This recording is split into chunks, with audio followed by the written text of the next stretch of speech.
स्वागत है दोस्तों आप सभी का हमारे यूट्यूब चैनल माइंड शाला में। दोस्तों आज हम पढ़ने वाले हैं आरपीएससी की हमारा राजस्थान के क्लास 6 के पार्ट 5 के बारे में हम पढ़ने वाले हैं, जिसका नाम है आज़ादी से पूर्व सरकार का स्वरूप। आज़ादी से पूर्व सरकार का स्वरूप आज हम इसको पढ़ने वाले हैं और इसमें हम देखेंगे कि राजा महाराजाओं के समय जो सरकार का स्वरूप होता था, राजशाही शासन का स्वरूप होता था, उसके बारे में हम पढ़ने वाले हैं। तो चलिए दोस्तों वीडियो को शुरू करते हैं। शुरू करने से पहले दोस्तों हमारे चैनल माइंड शाला को सब्सक्राइब जरूर करें। हमारे चैनल माइंड शाला को सब्सक्राइब ज़रूर करें और बेल आइकन को ज़रूर दबाएं, जिससे कि हम जो भी नई वीडियो बनाएं उसका नोटिफिकेशन आपको तुरंत मिल जाए। तो चलिए दोस्तों बढ़ते हैं आगे और पढ़ते हैं पार्ट 5 आज़ादी से पूर्व सरकार का स्वरूप। अब देखते हैं हम इसमें राजशाही शासन का स्वरूप। इसमें हम देखते हैं राजशाही शासन का स्वरूप। सबसे पहले बात करते हैं हम राजशाही में राज्य की संपूर्ण शक्ति का सर्वोच्च केंद्र होता था। जो राजशाही होते थे उसमें राज्य की संपूर्ण शक्ति का केंद्र, संपूर्ण शक्ति का जो सर्वोच्च केंद्र होता था वो कौन होता था? वो होता था राजा। कौन होता था? राजा होता था। अब बात करें आगे तो राजा की सहायता हेतु नियुक्त मंत्री होता था। जो राजा की सहायता करता था उसको हम क्या कहते हैं? दीवान कहते हैं। सेना को वेतन देने तथा सेना संबंधी अन्य कार्यों की जिम्मेदारी होती थी।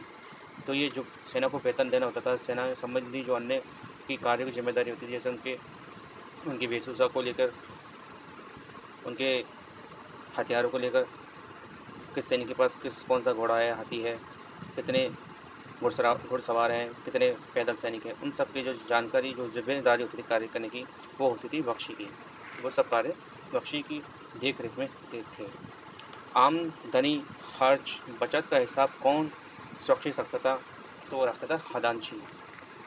जो आय व्यय का ब्यौरा होता था, खर्च का ब्यौरा होता था, उसका जो हिसाब रखता था वो रखता था खजांची रखता था। अब आगे बात करते हैं हम दोस्तों। राज्य परगनों में विभाजित था।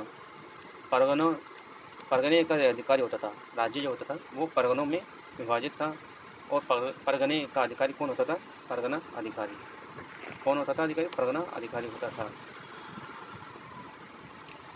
राज्य की सबसे छोटी इकाई होती थी। राज्य की सबसे जो छोटी इकाई होती थी वो होती थी ग्राम पंचायत। कौन सी इकाई होती थी?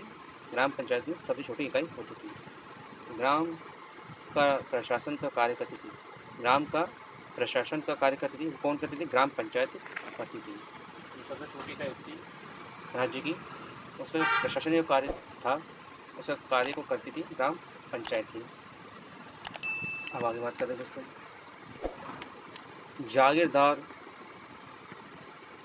जागीरदार कौन होता था? जागीरदार हम किसे कहते हैं? भाई बंधु को दी गई भूमि का स्वामी। जो भाई बंधु को जो भूमि दी जाती थी, उन भूमि के स्वामी, जिम्मेदार को, उसके अधिकार रखने वाले को हम जागीरदार कहते हैं। भूमि का जो अधिकारी होता था, भाई बंधु को दी जाने वाली भूमि जो उसका अधिकारी होता था, उसको हम जागीरदार कहते थे। जागीरदार का कार्य होता था, जागीरदार का कार्य जागीर की सुरक्षा तथा उसका शासन संचालन होता था। क्या कार्य होता था? जागीर की सुरक्षा और उसका शासन संचालन होता था। राजस्थान में जागीरदारी व्यवस्था का प्रारंभ कब हुआ? राजस्थान में जागीरदारी व्यवस्था का प्रारंभ कब हुआ? तो वो हुआ राजपूतों के शासनकाल से। कहाँ से हुआ? राजपूतों के शासनकाल से। जागीरदारी व्यवस्था का स्वरूप कैसा था? जो राजा महाराजा का टाइम था उस समय जागीरदारी का स्वरूप कैसा था? तो राजस्थान में यह रक्त संबंध पर आधारित सगोत्री कुलीय व्यवस्था थी। कैसी व्यवस्था थी? रक्त पर संबंधित, यानी रक्त से संबंधित, जैसे कि एक जागीरदार का बेटा ही जागीरदार बनेगा, ये रक्त संबंधी हुई। सगोत्री कुलीय व्यवस्था थी। राजा महत्वपूर्ण प्रशासनिक पदों पर जागीरदारों को नियुक्त करता था। किसको नियुक्त करता था? प्रशासनिक पदों पर जागीरदारों को।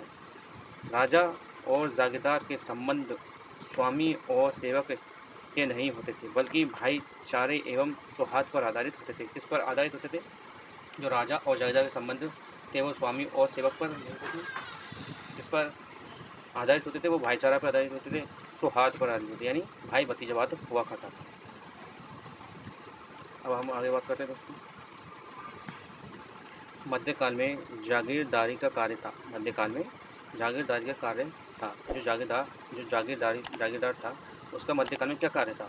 तो उसका कार्य था युद्ध एवं शांति के साथ मध्यकाल में कर व्यवस्था निर्धारित की गई।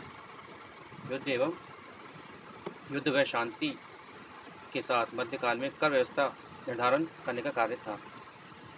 अंग्रेजी शासन में भारत प्रशासनिक दृष्टि से विभाजित था। जो अंग्रेजी शासन था, जो ब्रिटिशों का यहाँ पर जो शासन था, उस समय भारत प्रशासनिक दृष्टि से कितने भाव में विभाजित था? तो वो था दो, एक ब्रिटिश भारत और दूसरा रियासती भारत। तो जो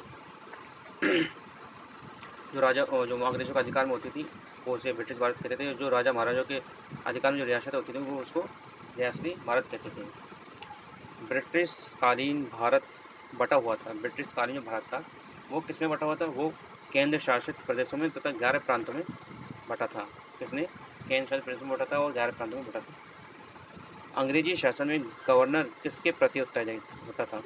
अंग्रेजी शासन था उसमें गवर्नर किसके प्रति उत्तरदायी होता था? तो वो होता था जनरल के प्रति उत्तरदायी होता था। किसके प्रति उत्तरदायी होता था? जनरल के प्रति उत्तरदायी होता था। अब हम आगे बात करते हैं दोस्तों, अब आगे देखिए दोस्तों, ईस्ट इंडिया कंपनी का शासन समाप्त हो गया। तो कब समाप्त हो गया? वो 1857 में समाप्त हो गया। भारत का प्रथम वायसराय नियुक्त हुए। भारत के प्रथम वायसराय कौन थे? Lord Canning. किस अधिनियम के तहत अजमेर मेरवाड़ा को विदेश व राजनीति विभाग के स्थान से गृह विभाग के अंतर्गत लाया गया था? तो वो लाया था भारत सरकार अधिनियम 1935, लागू हुआ था 1 अप्रैल 1937 से। जो अपना ये अजमेर मेरवाड़ा जो एक जो था केंद्र शासित प्रदेश, उसको विदेशी तथा राजनीतिक विभाग के स्थान से गृह विभाग के अंदर लाया गया था। वो किस अधिनियम के तहत लाया गया था? वो लाया गया था भारत शासन अधिनियम 1935, जो कि 1 अप्रैल 1937 को लागू हुआ था। गृह विभाग में कानून किसके द्वारा बनाए जाते थे? गृह विभाग में कानून किसके द्वारा बनाए जाते थे? तो वो बनाए जाते थे संघीय कार्यपालिका द्वारा। किसके द्वारा बनाए जाते थे? संघीय कार्यपालिका द्वारा। और इसमें यह न कि गवर्नर जनरल द्वारा। किसके द्वारा बनाए जाते थे? संघीय कार्यपालिका द्वारा बनाए जाते थे, न कि गवर्नर जनरल द्वारा। ये कब की बात हो रही है? जब अंग्रेजों का शासन था। राजस्थान में प्रथम विधानसभा चुनाव हुए थे, तो वो हुए थे 1952 में। तब हुए 1952 में। राजस्थान के प्रथम निर्वाचित मुख्यमंत्री बने कौन? बने? टीकाराम पालीवाल। राजस्थान के प्रथम निर्वाचित मुख्यमंत्री बने टीकाराम पालीवाल। कौन बने? टीकाराम पालीवाल। तो दोस्तों आज के लिए इतना ही। अगर हमारा कंटेंट आपको पसंद आया हो तो हमारे चैनल को सब्सक्राइब ज़रूर करें और बेल आइकन को ज़रूर दबाएं। तो दोस्तों मिलते हैं एक और वीडियो में, तब तक के लिए धन्यवाद।